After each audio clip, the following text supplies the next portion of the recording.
માંડવીના ઐતિહાસિક વિજયસાગર ડેમના વધામણા કરાયા. માંડવી તાલુકાના ઐતિહાસિક વિજયસાગર ડેમ ઓગનાઈ જતા તેના વધામણા કોજાચોરા ગામના તિલાટ કુલદીપસિંહ જાડેજા દ્વારા શાસ્ત્રોક્ત વિધિથી કરવામાં આવ્યા હતા. જેમાં સ્વામિનારાયણ મંદિરના સાધુ સંતશ્રીઓ, આજુબાજુના ગ્રામજનો, ખેડૂતો, આગેવાનો ઉપસ્થિત રહ્યા હતા.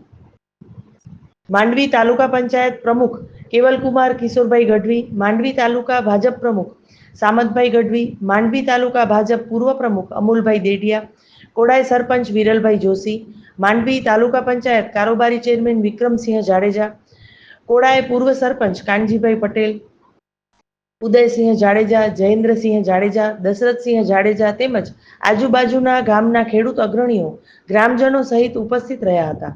ઐતિહાસિક આ વિજયસાગર ડેમ ઓગની જતા આસપાસના ગામોના ખેડૂતોને ખેતીમાં આર્થિક રીતે મોટો ફાયદો થશે તેવું ગામના તિલાટ કુલદીપસિંહ જાડેજાએ જણાવ્યું હતું.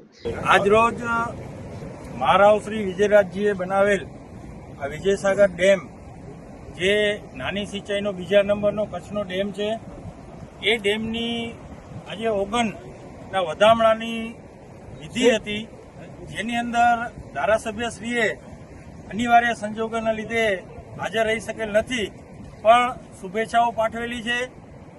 સાથે સાથે કોજાચોરા તિલાટ શ્રી કુલદીપસિંહજીએ આજે આ ડેમના વધામણા કર્યા છે.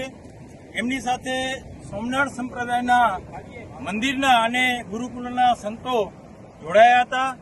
સાથે તાલુકા પંચાયત પ્રમુખ, બીજેપી પાર્ટી પ્રમુખ, કારોબારી ચેરમેન શ્રી, અમારા સમાજના પ્રમુખ શ્રી વિક્રમસિંહજી, પૂર્વ પ્રમુખ શ્રી અને નખત્રાણા પ્રભારી ભાઈ અમુલભાઈ, આજુબાજુના ગામડાઓના વડીલો, કોજાચોરા સરપંચ શ્રી, આપ સૌ અહીંયા ઉપસ્થિત રહી આ જનહિતના કાર્યને વધામણામાં આપ સૌ ઉપસ્થિત રહ્યા છો, ત્યારે આપ સૌનો ખૂબ ખૂબ આભાર માને છે પાણી સમિતિ.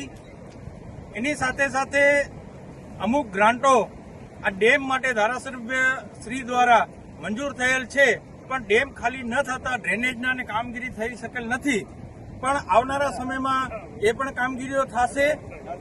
એટલે ઉપસ્થિત રહેલ તમામનો ખૂબ ખૂબ આભાર માને છે વિજયસાગર ડેમ પાણી સમિતિ. મેં મારી આયુષ્યની અંદર મારા ફાધર નો પછી 15 વખત વધારે છે, અને આ ડેમ ઉપર રાજાશાહીના વખતની પરંપરા આખો માંડવી તાલુકો આપણો જીવિત છે. એ બદલ અમે સૌ ગ્રામજનો, પાણી સમિતિ, માંડવી તાલુકાના કારોબારી સભ્ય આ તે બધા થઈ સારી રીતે વધાવીએ છીએ.